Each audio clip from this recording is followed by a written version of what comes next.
Winter వల్ల మీ hair చాలా రఫ్గా అయిపోతుందా? సో డోంట్ వరీ, ఇప్పుడు నేను చూపించే ఈ హెయిర్ మాస్క్ వల్ల మీ హెయిర్ చాలా సాఫ్ట్ అండ్ సిల్కీగా అండ్ షైనీగా అవుతుంది. అసలైతే నా హెయిర్ నాకే నచ్చట్లేదు, ఎందుకంటే బాగా గడ్డి గడ్డిగా అయిపోతుంది. నేను నా హెయిర్ని అస్సలు కేర్ చేయట్లేదు, ఆయిల్ అప్లై చేయట్లేదు, హెయిర్ మాస్క్ ఏవి అప్లై చేయట్లేదు. ఆయిల్ ఎందుకు అప్లై చేయట్లేదు అంటే వింటర్ కదా, మళ్ళీ ఎక్కడ డాండ్రఫ్ వచ్చేస్తుందా లేదా ఉన్న డాండ్రఫ్ ఎక్కువైపోతుందా అని అస్సలు అప్లై చేయట్లేదు. ఇవాళ ఎందుకో సడన్గా నా హెయిర్ పట్టుకోగానే చాలా గడ్డి గడ్డిగా చాలా ఫ్రిజీ అనిపించింది. సో ఇంకప్పుడు ఫిక్స్ అయినా అనమాట, ఏదన్నా మాస్క్ అప్లై చేయాలి అనేసి. సో చూస్తుంటే ఇంట్లో నాకు 3 to 4 బనానాస్ కనిపించాయి. మా అమ్మ అది బయట పెట్టేసింది, ఎందుకంటే అవి బాగా బ్లాక్ అయిపోయి బాగా పండిపోయాయి, ఇంట్లో స్మెల్ వచ్చేస్తున్నాయి అని చెప్పి బయట పెట్టింది. పడేద్దాము, ఎవరు తినట్లేదు కదా అనేసి. సో ఇప్పుడు వాటితోనే నేను హెయిర్ మాస్క్ చేయాలనుకుంటున్నాను. ఇవిగోండి చూడండి, ఇంతకనం బ్లాక్ అయిపోయాయి, ఇంకా మగ్గిపోయినా పర్లేదు, హెయిర్ మాస్క్కి పర్ఫెక్ట్గా ఉంటాయి.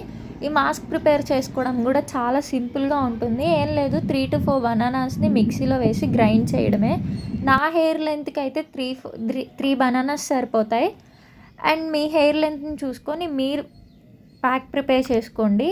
దానిలోనే 3 to 4 స్పూన్స్ ఆయిల్ యాడ్ చేయండి. మీ దగ్గర ఏ ఆయిల్ ఉన్నా పర్లేదు, నేనైతే కోకోనట్ ఆయిల్ యూజ్ చేస్తున్నాను. దాన్ని ఇప్పుడు మెత్తగా గ్రైండ్ చేయండి, అస్సలు పలుకులు ఉండకుండా చూడండి.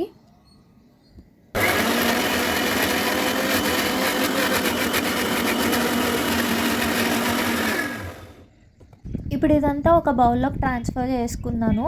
మాస్క్ అప్లై చేసుకునే ముందు హెయిర్ని చిక్కు లేకుండా దువ్వేసుకొని అప్లై చేసుకోండి. మీకు కావాలంటే కర్డ్ కూడా యాడ్ చేసుకోండి, నేనైతే కర్డ్ యాడ్ చేయలేదు.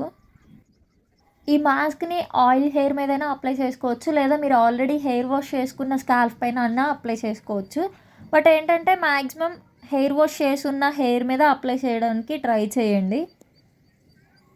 ఈ మాస్క్ ఏంటంటే హెయిర్ రూట్స్ నుంచి కింద వరకు మొత్తం కంప్లీట్గా అప్లై చేసేయండి. అండ్ అప్లై చేసిన తర్వాత ఏదన్నా కవర్ తోటి మీరు కవర్ చేసుకోండి, లేదంటే బయట గాలికి మీ హెయిర్ బాగా డ్రై అయిపోయడానికి చాలా ఛాన్సెస్ ఉన్నాయి. సో మాయిశ్చరైజర్గా ఉంచుకోవడానికి కవర్ తోటి కవర్ చేసేయండి హెయిర్ని. పక్క నుంచి మా అమ్మ అంటుంది అనమాట, కాయలు మంచిగా ఉన్నప్పుడు తినలేదు, ఇప్పుడు ఇంత కష్టపడి హెయిర్ మాస్క్ అప్లై చేస్తున్నావు అని. హెల్దీ ఫుడ్స్ మనం ఎందుకు తింటాం బ్రో? ఈ మాస్క్ అనేది 30 minutes ఉంచుకొని మైల్డ్ షాంపూ తోటి హెయిర్ వాష్ చేసుకోండి, చాలా బాగుంటుంది. అండ్ అసలు ఈ మాస్క్ వల్ల యూజెస్ ఏంటంటే, బనానాలో విటమిన్ సి ఇంకా పొటాషియం ఉండడం వల్ల మీ హెయిర్ని సాఫ్ట్ ఇంకా మాయిశ్చరైజింగ్ హైడ్రేటెడ్గా ఉంచుతుంది. మీ ఇంట్లో బనానాస్ ఉంటే నెక్స్ట్ టైం ఈ ప్యాక్ని మాత్రం పక్కాగా ట్రై చేయండి.